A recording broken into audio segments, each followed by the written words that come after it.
Hello guys, welcome to my channel playground. Hello दोस्तों, आज हम आपको सुनाने जा रहे हैं ब्लडी मैरी की कहानी। इंग्लैंड की राजगद्दी साल 1509 से लेकर 1547 तक हेनरी के हाथों में हुआ करती थी। राजा हेनरी की कई पत्नियां और एलिजाबेथ व मेरी नामक 2 बेटियां थीं। इनमें से मेरी राजा की पहली पत्नी की बेटी थी। राजा हेनरी को मेरी ज़्यादा पसंद नहीं थी, इसलिए वो उसके साथ बुरा व्यवहार करते थे। मेरी महल में नौकरों के साथ काम किया करती थी। अगर मेरी कुछ कह भी देती तो राजा उसकी बात को नहीं मानते थे। सन 1547 में जब राजा हेनरी की मौत हो गई तो प्रजा की इच्छा अनुसार 16 शताब्दी के दौरान हेनरी की पहली बेटी मेरी को इंग्लैंड की राजगद्दी दे दी गई। वह इंग्लैंड की रानी बन गई। उस समय इंग्लैंड के हालात बहुत बुरे थे।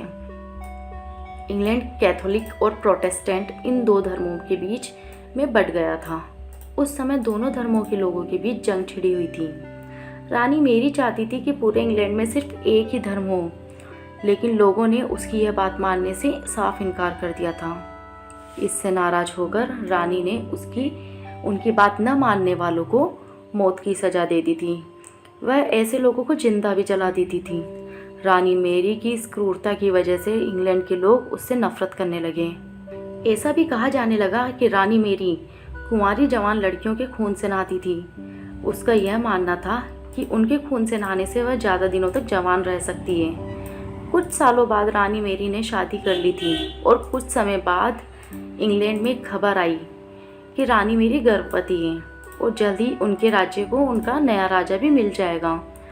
इस बात से हर सभी खुश हो गए, लेकिन उस समय रानी मेरी के साथ बहुत ही अजीब घटना हुई। उनके गर्भ से किसी बच्चे का जन्म नहीं हुआ, बल्कि कुछ ही महीनों के बाद रानी मेरी का पेट फिर से सामान्य हो गया।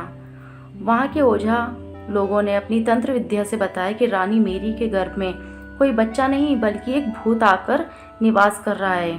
कुछ समय बाद फिर रानी मेरी के गर्भ में वही भूत आकर रहने लगा और वह फिर से गर्भवती हो गई। इस बार भी रानी को कोई बच्चा नहीं हुआ। उस घटना के कुछ ही दिनों के बाद रानी मेरी की मृत्यु हो गई। इसके बाद मेरी की छोटी बहन एलिजाबेथ को इंग्लैंड की राजगद्दी पर बिठाया गया और एलिजाबेथ इंग्लैंड की नई रानी बन गई। रानी मेरी की क्रूरता की वजह से इंग्लैंड के लोग उसे एक निर्दयी औरत मानते थे। वहीं जब उसके गर्भ में एक बच्चे की जगह एक भूत निवास होने लगा तो लोगों ने उसे शापित भी करार कर दिया था और इसी वजह से उसे लोगों ने ब्लडी मैरी नाम दिया। ब्लडी मैरी की कहानी हमें यह सीख देती है कि अपने निजी विचारों व सोच को दूसरे लोगों पर दबाव नहीं बनाना चाहिए। शांति और करुणा से लोगों का ख्याल रखना ही मनुष्य का धर्म है। Thanks for watching this video on playground. आपको हमारी कहानी कैसी लगी कमेंट करके हमें ज़रूर बताएं और हमारे चैनल को सब्सक्राइब ज़रूर करें।